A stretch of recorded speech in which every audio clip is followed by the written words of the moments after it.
পংখীৰ মৃত্যুৰ বাবে দোষী প্ৰকৃততে কোন? পিতৃ মাতৃ নে তথাকথিত সমাজ ব্যৱস্থা নে কৰবাত অকণমান আপোচ কৰিলে পংখীয়ে নিজেই?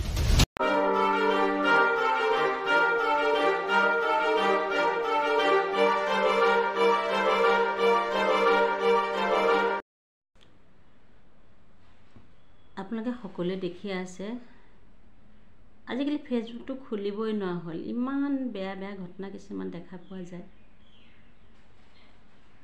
ইফালে বাপেক মাকক অত্যাচাৰ কৰা, ইফালে যৌতুকৰ কাৰণে অত্যাচাৰ, ইফালে পৰকীয়া প্ৰেমৰ কাৰণে অত্যাচাৰ।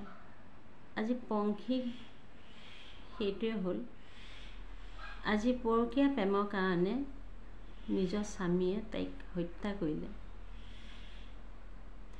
তাইতো ভাল পাই বিয়া হৈছিল,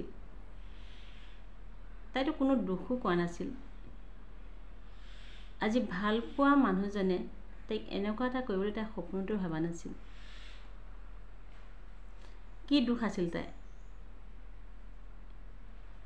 কাৰণ তাৰ মোবাইলত যিবিলাক মেছেজ আহি থাকে সেইবিলাক তাই চালে তাইক ক'ত সহ্য হ'ব।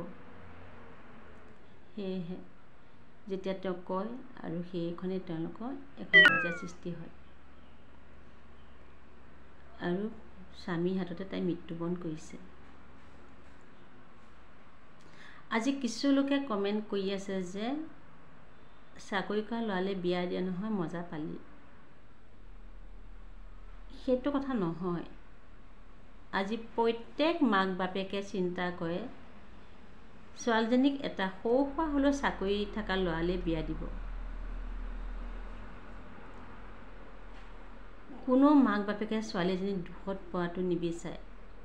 এটাই ভাবে চাকৰি এটা থাকিলে নিশ্চয় দুবেলা দুবেলা সিহঁতে শান্তিয়ে খাব পাৰিব। অকল চাকৰি কৰা বুলি নহয়, চাকৰি নকৰা ল'ৰাজনেও সুখত ৰাখে, হয় সেইটো সত্য কথা। কিন্তু কাৰ বিবাহ ক'ত থাকে কোনেও গম নাপায়। আজি মাক বাপেকে কেতিয়াও পংখীক যে সেই চাকৰি কৰা বুলি ল'ৰাটোক টানি আজি বিয়া দিয়া নাছিল, কাৰণ তাৰ লগতে সেই তাইৰ বিবাহ আছিল আৰু তাই ভালো পাইছিল, বহুতো ভাল পাইছিল। সেয়ে সিহঁত বিয়াও হৈছিল। কিন্তু তাইতো ভবা নাছিল যে সেই নৰপিশাচটো তাইৰ জীৱনলৈ অন্ধকাৰ নমাই আনিব। আজি যিসকল লোকে কমেণ্ট কৰিছে মাক বাপেকক চাকৰি কৰা ল'ৰালে বিয়া দিছিল নহয় মজাটো পালি,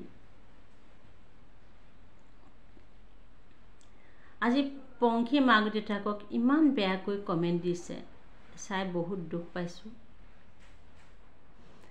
আজি মাক দেউতাকক সান্তনা দিব লাগে আমি, বেয়াকৈ কেতিয়াও ক'ব নাপায়। কাৰণ কাৰ জীৱনত কি আহে কোনেও গম নাপায়। আজি ময়ো ল'ৰা ছোৱালী তুলিছোঁ, আপোনালোকেও তুলিছে, সিহঁতৰ ভাগ্যত কি আছে কোনেও গম নাপায়। সেইকাৰণে কৈ দিছোঁ বেয়াকৈ নক'ব, কাৰণ সেই মাকজনীয়ে নিজে জন্ম দিয়া ছোৱালীজনীক আজি বুকুৰ পৰা হেৰুৱাই পেলাইছে।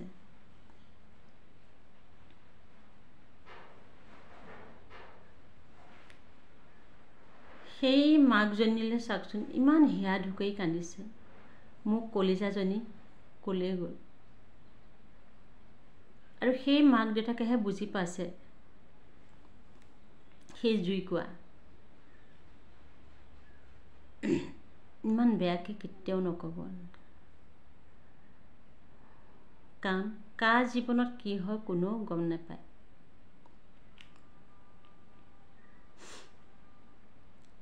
এনেকুৱা ঘটনা বহুতো দেখিছোঁ, বহুত ঘটনাই দেখিছোঁ, কিন্তু দোষীয়ে উচিত শাস্তি নাপায়।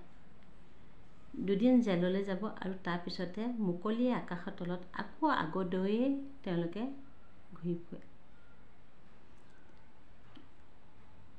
তেওঁলোকে শাস্তি পোৱা হয় পিছৰ প্ৰজন্ম হয়তো এনেকুৱা ভুল কৰিবলৈ অকণ ভয় কৰিলে হয়, কিন্তু আজি বেছিহে হৈছে। ইফালে চাব মাক দেউতাকক অত্যাচাৰী কৰা, ইফালে যৌতুকৰ কাৰণে অত্যাচাৰী কৰা। ইফালে পৰকীয়া প্ৰেমৰ কাৰণে স্বামী স্ত্ৰীৰ মাজত কাজিয়া। মানে কি হৈছে একো ধৰিব পৰা নাইকিয়া।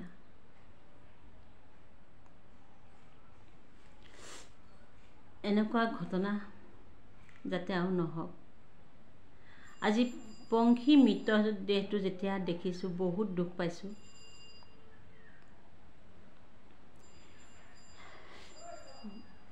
কাৰণ নিজৰ আপোনজন যেতিয়া নাইকিয়া হৈ যায়, সেই দুখ সেই বেদনা সেইজনেহে বুজি পায়, যিজনৰ বুকুৰপৰা নাইকিয়া হৈ গৈছে। আজি মোৰ স্বামী আজি 4 বছৰ হ'ল মোৰ বুকুৰপৰা নাইকিয়া হৈ যোৱা, কিন্তু তেওঁক মই আজিও পাহৰিব পৰা নাইকিয়া। কিন্তু সেই মাক দেউতাকজনে জন্ম দিয়া ছোৱালীজনী যেতিয়া এইখন পৃথিৱীৰ পৰা তেওঁলোকৰ অন্তৰ পৰা নাইকিয়া হৈ গৈছে, চকুৰ আগতে শেষ হৈ গৈছে, সেই মাক দেউতাকে কেনেকৈ ধৈৰ্য ধৰি থাকিব?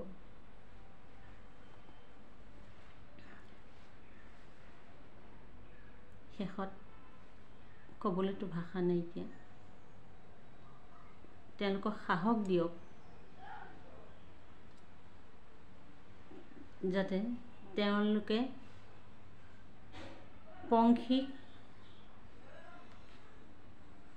ন্যায় দিব লাগে আৰু দোষীক কঠোৰ শাস্তি দিব লাগে।